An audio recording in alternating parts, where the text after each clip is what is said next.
Welcome to the Healthy Metal Hippie podcast, where art and wellness collide.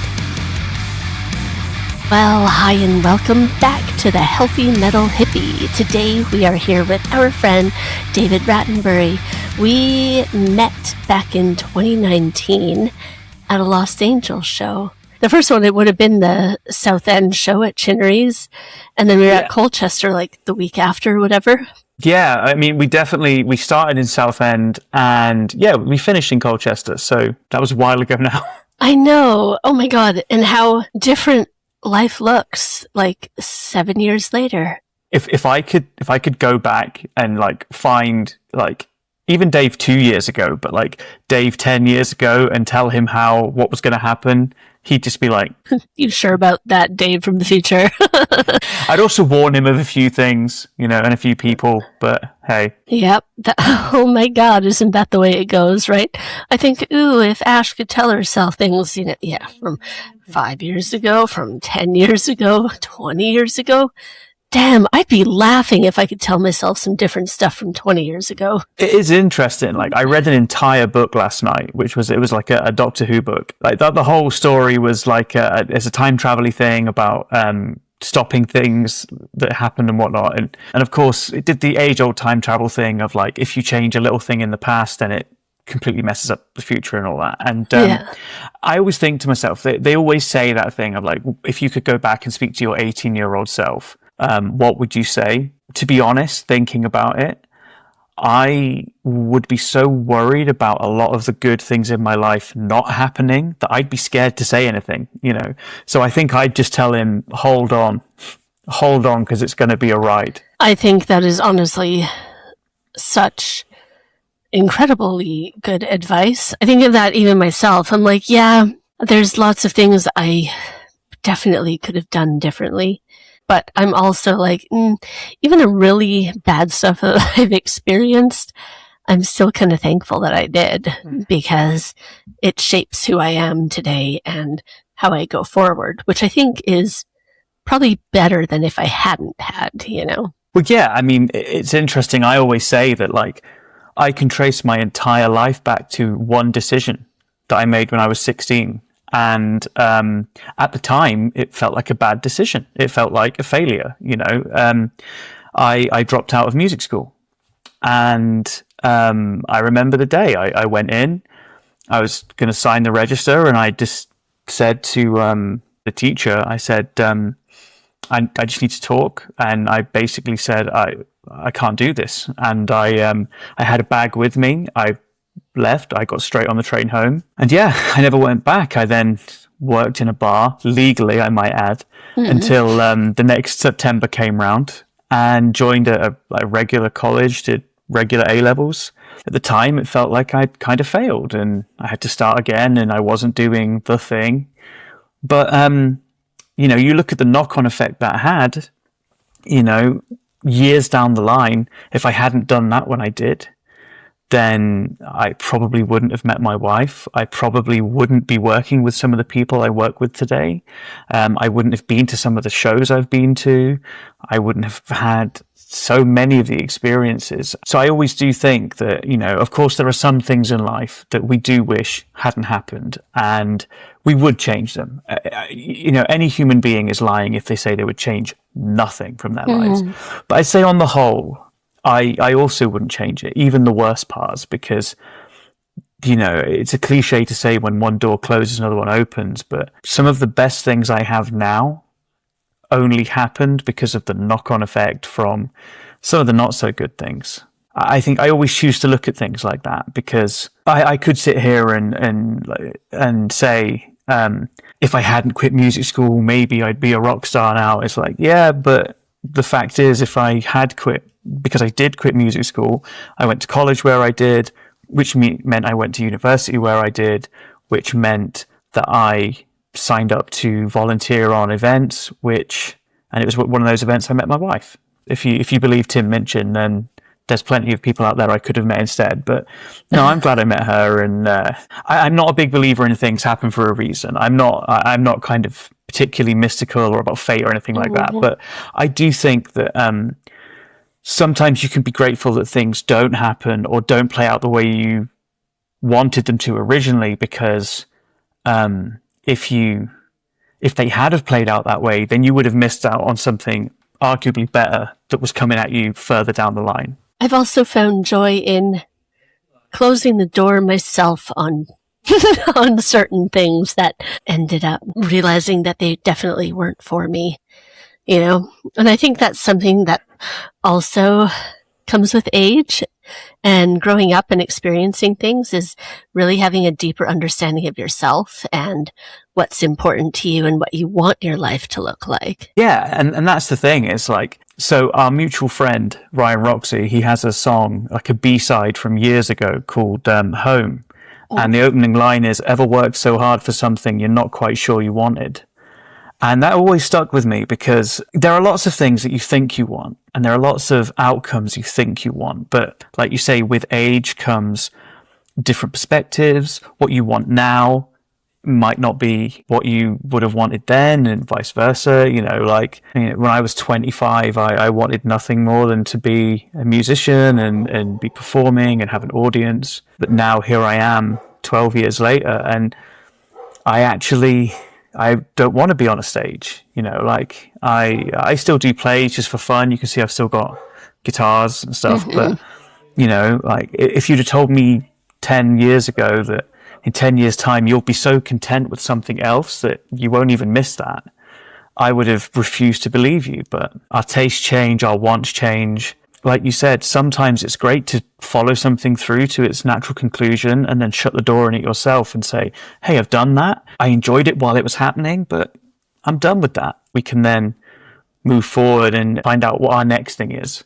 People say, oh, not giving up on dreams, but it's not necessarily giving up on a dream. It's realizing that your dream is actually something else, or realizing that your dream has evolved as you have evolved. It's funny, at the time of recording this, I actually have an episode coming out next week about not giving up on your first dream, but recognizing those core pieces of yourself that made that dream, and accepting the fact that, yeah, it does change over time. And, you know, what does it look like? Do you still hold those values true to your heart and true to your basic core self, right? So I'm like, oh, this is so interesting you bring that up. And that is the thing. I mean, you know, there are common elements that will always be in there.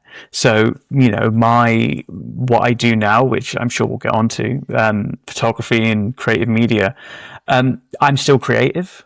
I just use a camera instead of a guitar. You know, it's still generally around the music industry, but I'm quite happy to be one of the cogs in the machine rather than being upon the stage. You know, I actually met a really interesting guy. His name's Jim DeCola, and he's the head luthier at Gibson Guitars. It was actually my 27th birthday, and I'd done some work for Gibson, and he invited me for a tour. He said, if you're ever in Nashville, call me and have a tour. So I had a tour of the factory.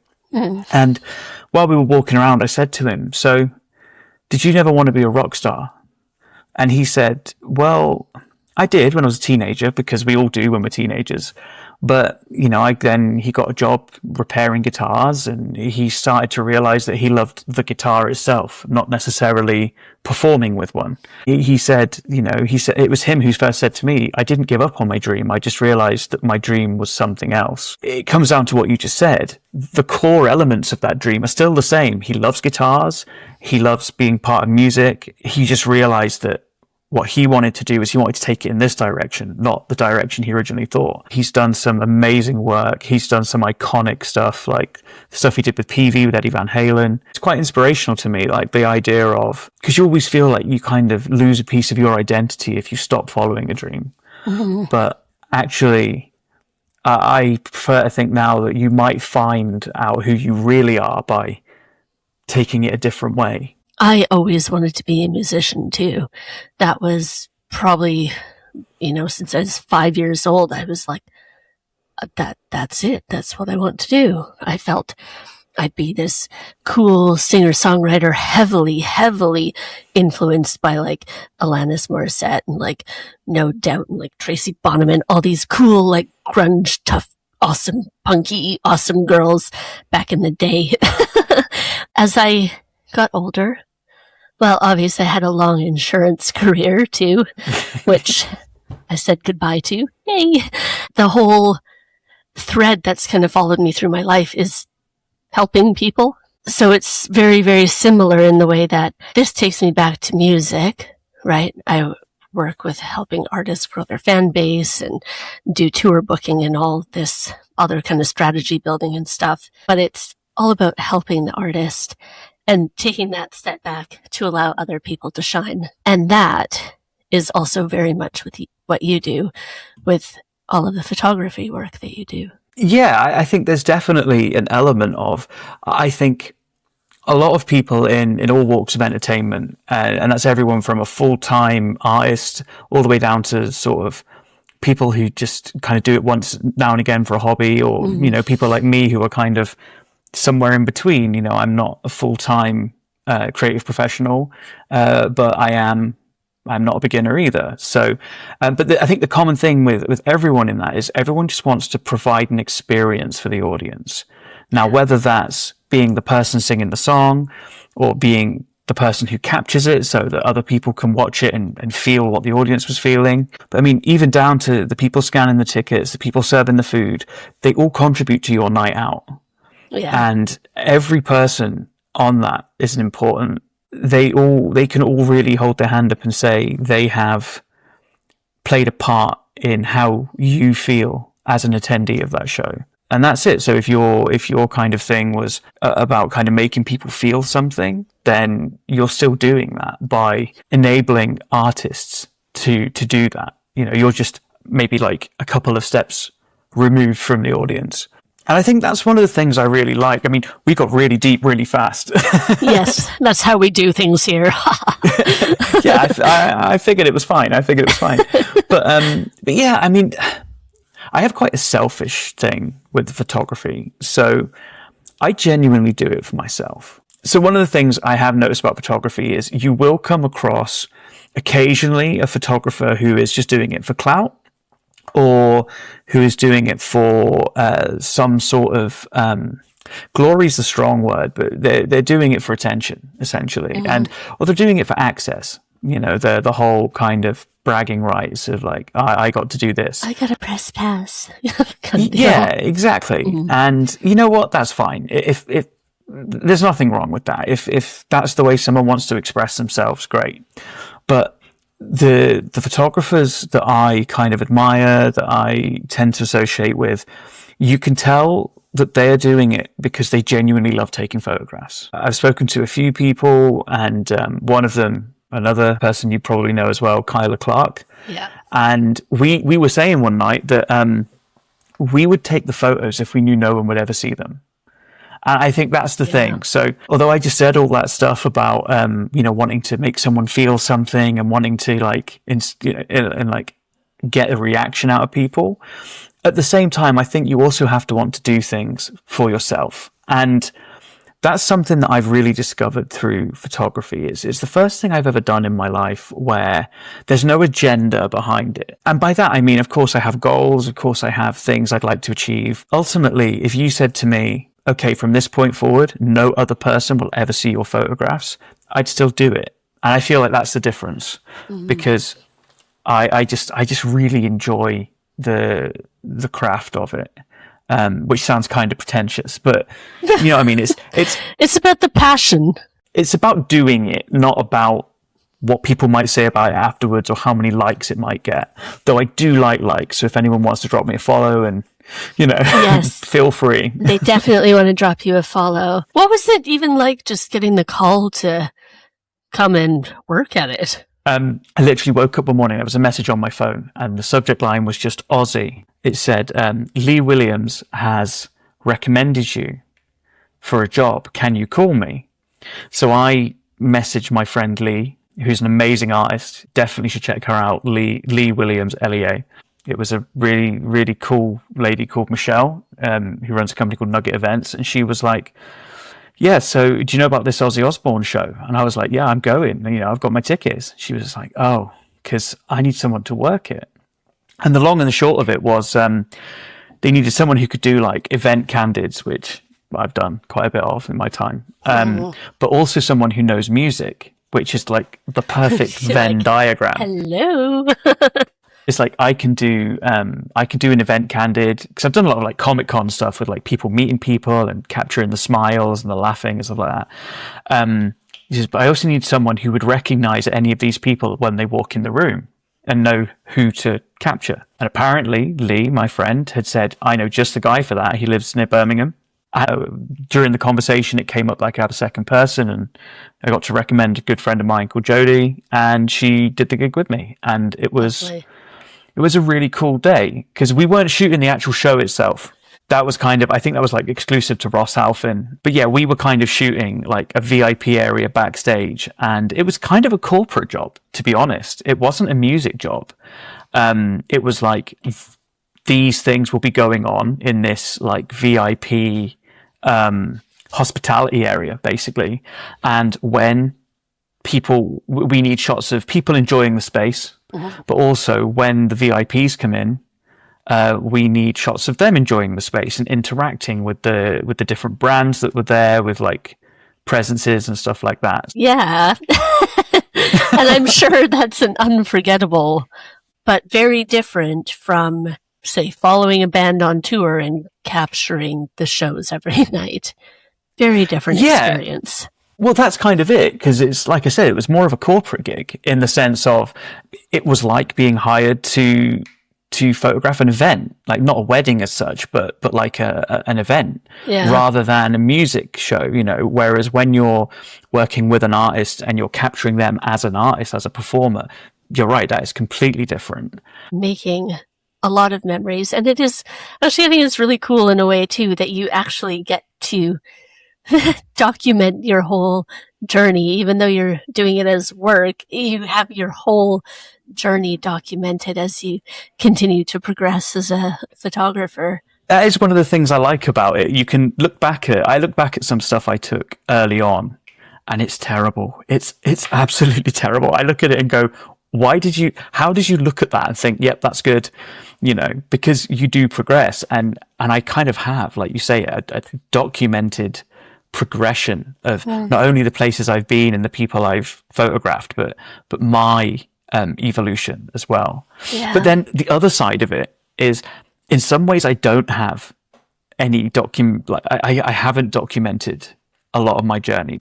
Sometimes I wish I was a bit more kind of like, hey, I should get a photo of this. But in my experience, sometimes it's better to just let the moment happen and enjoy, and not make it a camera thing. Like, you know, sometimes it's knowing when not to document it and when to just enjoy where you are. Say you wait for an artist after a show or something, and people are, obviously that's different, but that I find even just very, I think there's a way to do it. There's a way to ask for a photo that's respectful, and there's a way that's just, it would be off-putting for anybody.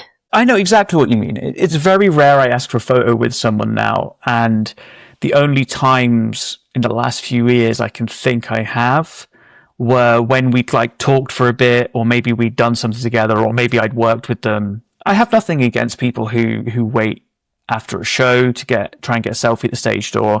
You know, for me, that's kind of like, if that's how people want to express their fandom, then that's good for them. You know, that's fine. And you are right, though, there is a level of respect. But, you know, I think generally there's nothing wrong with asking for a photo.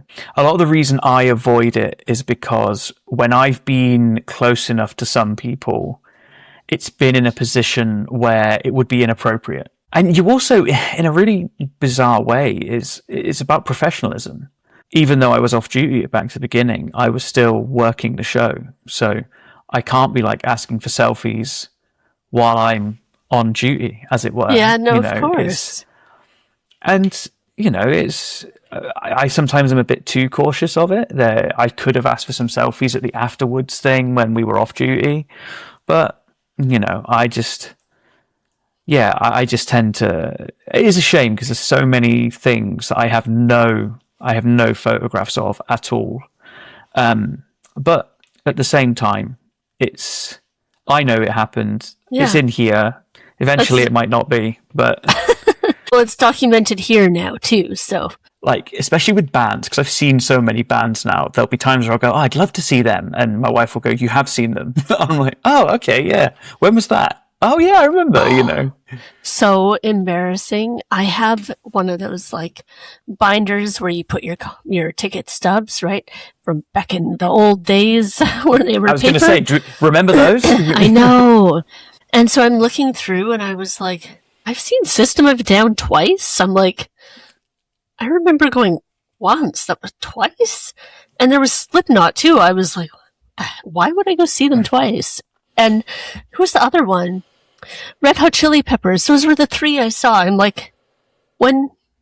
And I think Chili Peppers I've seen 3 times, but I only remember going once. So who have you seen the most? Alice Cooper. How many times? Oh God, I don't know. Including vampires. So basically any Alice performance. I've only seen vampires once. Do I need to brag? I'm probably like 20-ish times, 25. I don't know. So I'm at 31, and there's this misconception that I must have seen hundreds, but there are people out there who I'm sure we both know. Scotty. Scotty, yeah. It's like who must have seen them like over 100 times. Yeah. But the thing is, what I love about that is, you know, it's about the community. Yes. Like, people say, like, how can you go and see an artist 31 times or over 100 times? And it's about the community, whether it's people in the band, whether it's other fans, whether it's people on the crew. You get to know people. And, you know, I'd say at least 75% of the appeal of going back to see a band is to just be part of that community. Yeah. And kind of meet up with those people. Like, I remember, was it the Hammersmith shows? Yeah. A couple of years ago, we met at that, because isn't there a selfie of me, you, and Federica? Yeah. Waiting for the show to start. Like, you know, and that's the thing, like, me, you, and Federica just don't see each other any other time than an Alice show. So we get to hang out, we get to meet up, we get to catch up. And I love that sense of community you get with music. With, you know, even if you don't play an instrument, you're part of it. There'll be people at the concert, like I said, whether it's other fans, could even be, if you're smaller concerts, it could be the owner of the venue just recognizes you because you're in there every week. You know? Oh, you're part of that community. And it's such a nice feeling. And I definitely think, like, music has brought me some of my very best friends ever. I feel very lucky that I've been to so many things. Yeah, and that's the other thing as well, being grateful. I think there is an element of that where we always hear the phrase, like, who do you wish you'd seen that you never got to see? Like, who's the one that got away? And, you know, and people are like, oh, I'm so envious you got to see those. And I'm like, but I just think about the things I have seen. I'd love to have seen Prince. Prince is my one that got away. Almost went, and I didn't go. I'll see him next time, and then he died. That would probably be David Bowie for me. Came to town, and I was like, no, and then when there would have, and then died before I had another chance. But the thing is, like, be grateful for the things we have seen. You know, like, that's so much. Or like, I met Ronnie Wood at Iron Maiden. That doesn't happen every day. No, I mean, I've never met Ronnie Wood. That's really cool, and that's the thing, you know. Like, it's that gratefulness. So a really good example again is back to the beginning. I actually didn't see most of the show because I was working, but the client, I said to her, like, can we sneak out and see a bit of Ozzy? And she was just like, Dave, I'm going down to see Ozzy. Everyone in here is going down to see Ozzy. They're like, there will be nothing going on here while he's on stage. So we did, like, and it was crazy because, like, the whole backstage emptied out into the Golden Circle. I'm stood there in Ozzy's set, and there's like Tobias Forge from Ghost stood behind me, and Bill Kelleher from Mastodon, and like a couple of people along. It was just the whole backstage, every crew member. I think even the people working the bar in our section came out to watch Ozzy. I missed like 90% of that show, but I got to see Ozzy Osbourne's last show from the pit. Which is, It's easy to kind of look at what the next person has and go, I wish I had that. But then forget that, well, actually, you've done all right. You can't have everything. And I actually experienced that with Back to the Beginning. And sometimes it's about looking at the things you've got and thinking, how is someone else looking at this? And actually, I'm very I'm very lucky to have this. Like I said, it's not easy. I'm a human being. Of course, I'm envious of other people. Of course, I compare myself to other people. The one thing I always try and do is be grateful for what I've got and not for what someone else has got, or not be envious of what someone else has got. I think it gives us much better satisfaction in our own lives overall when you can really tap into that feeling and just, yes, gratitude. And the other thing that I feel kind of plays into that whole being grateful for what you have and not being envious of other people is sometimes you'll find yourself being envious of things that you don't really want anyway. So, for example, you might see a photographer who's like in Dubai photographing a Formula One race, and like there's like Aston Martins everywhere and stuff like that. It's like, that's amazing. Your immediate reaction is, oh, I'd love to be doing that. It's like, would you? You're a music photographer. And I'm pretty certain if like Paul McCartney came along and said, would you come and shoot my gig in London? You'd be like, yeah, screw Dubai. Like, I'd rather do that. You know what I mean? Like, yes. Shout out, hey, Paul. Yeah. And that applies to everything really. Like, I know some photographers who they get to do really cool things, but I look at them and I go, that's not what I do. Touring isn't something I do generally, but there are some artists that I do bits with, so like Gilby Clarke. I've just done a tour with a band called Etiquette, who I've been photographing for a few years now. And the big thing about Etiquette is that you want to tell everybody? Part of the reason I ended up on tour with them, I was actually on the tour. I was actually running the VIP meet and greets and then shooting the show in the evening. The reason I know Taiketo so well is, I've been friends with one of them for years, and he introduced me to the band. It came up that they were going to be making a new album, and I went along to the studio to take some candid shots. Because I love doing the candid stuff. This is kind of what I was saying about being envious of other people. It's like, it's great that someone got to shoot, I don't know, Metallica at Wembley, and I'd love to do that, don't get me wrong. But if I was given the choice of that or shooting a different artist in the studio, like working at the desk, I would probably pick that, because that is the sort of thing I really want to do. Yeah. So Taiketo were kind enough to let me go to the studio, and it was Rockfield Studio in Wales, a legendary studio. And I've worked there a couple of times, but it never gets old. I did some candid shots of them at work. We did some silly ones as well. But we also did some quite like, not artistic, but like showing them as artists, showing them hard at work and devoted to their craft. And none of it was staged. It was all off the cuff. I mean, obviously the ones where they're pointing at the camera and pulling a face are staged, but anything where they're not looking at the camera was completely off the cuff. And then that kind of evolved into, well, we need a photo of us to go in the inside, and I was like, oh, okay. I mean, at the time, not something I did a lot of, and it's something I'm doing more now, portraits and press shots. But, they were like, well, we want to work with you, and I was like, well, I want to work with you, and we worked it out and we did it together. What I didn't realize was the album cover. So there'd been a couple of conversations about the album cover, and Danny, the lead singer, he called me and was like, I've had this idea for the album cover. And he explained it to me, and he referenced at one point, he said, like, kind of like Billy Duffy on the cover of the Cult's Sonic Temple, which immediately was like the Cult are, other than Alice Cooper, the Cult are my favorite band. So I was like, I know exactly what picture you're talking about. And he said, but it's not exactly the same, but kind of start there and then follow me on this journey. And I was like, okay.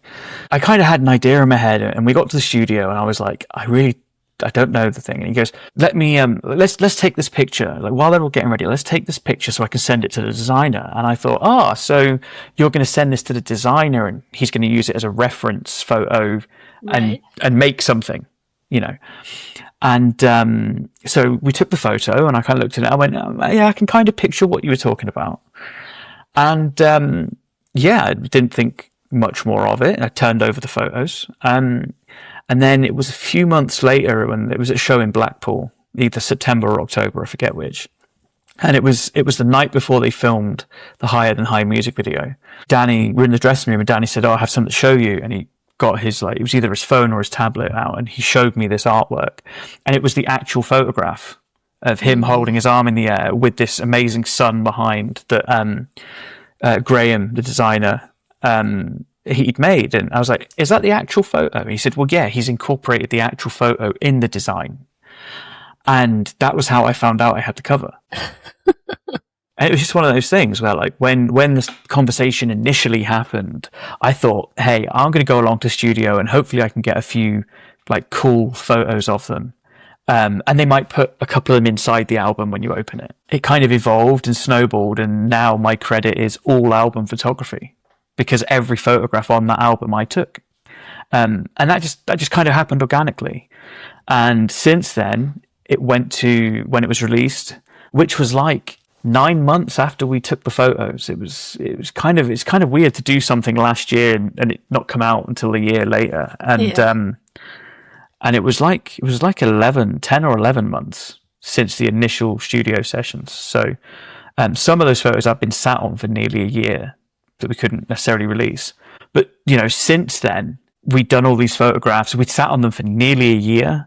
Because that's just how long it takes to make an album and master it and all that. The album was finally released and it went to number 1 in the official rock and metal charts. So, yeah, it was kind of cool that not only was my photography on the cover of an album that was like in high street stores that I could go and buy from the shop I used to buy records from as a teenager, but it's also a number 1 album. So, yeah, that was, again, as I said earlier with the Back to the Beginning thing, it's not something I expected to happen, or at least not something I expected to happen so early in my career. But that's the thing. Again, be grateful for the things that you have been privileged to experience. And I am. I'm very grateful. I'm very grateful to Danny and Chris and the whole band for like kind of having me along for this section of their story, It comes back to knowing, I guess, partially what you're good at, but your strengths and the things that excite you. Because whatever you're doing, when you're excited about it, it shines through in everything that you do, right? And yeah, obviously people see that, so you should be extremely proud of it. Thank you. And that is the thing. It is about being, I always say, like, when I was saying earlier, like, I would take photos if no one could see them because I do it for me. A lot of the reason that I like doing the candid stuff, which I'll admit I stole off Kyla Clark, a lot of the reason I like doing the candid stuff is because, and you'll remember this too, we used to have a thing called magazines and physical media. It was, although that's kind of coming back in now, like vinyl's the new thing apparently. But, like when you'd get like Kerrang magazine or Classic Rock magazine, which I've also now been in, which is kind of weird, you'd open it and there'd be like a feature like on tour with such and such a band. And there'd be like backstage photos and like them hanging out and there'd be like, you'd open an album and there'd be photographs in the centerfold of like them under the mic with the headphones or sat at the mixing desk. And you'd kind of, what I love about the candid photos is they're enough of a window, because we share too much nowadays. Everything's on TikTok. Like, you can probably find out what your favorite band had for dinner last night, or where they like to stop for a coffee on tour, or all these little kind of nitty-gritty things about their day-to-day lives. Back then, you would get like this little window, this little peek behind the curtain, and you would get like a photograph of, say, an artist up at the mic. And there is one of those photos in the Taiketo album, and he's singing into the mic with like a load of passion. He's really going for it. I know what song he was recording because I took the photograph, but we don't know what he's singing. We don't know what's going through his head. It's enough of a window into it, but without throwing the whole curtain aside. And because I still truly believe that no matter how relatable people think they want their idols to be, I think people still want them to be larger than life.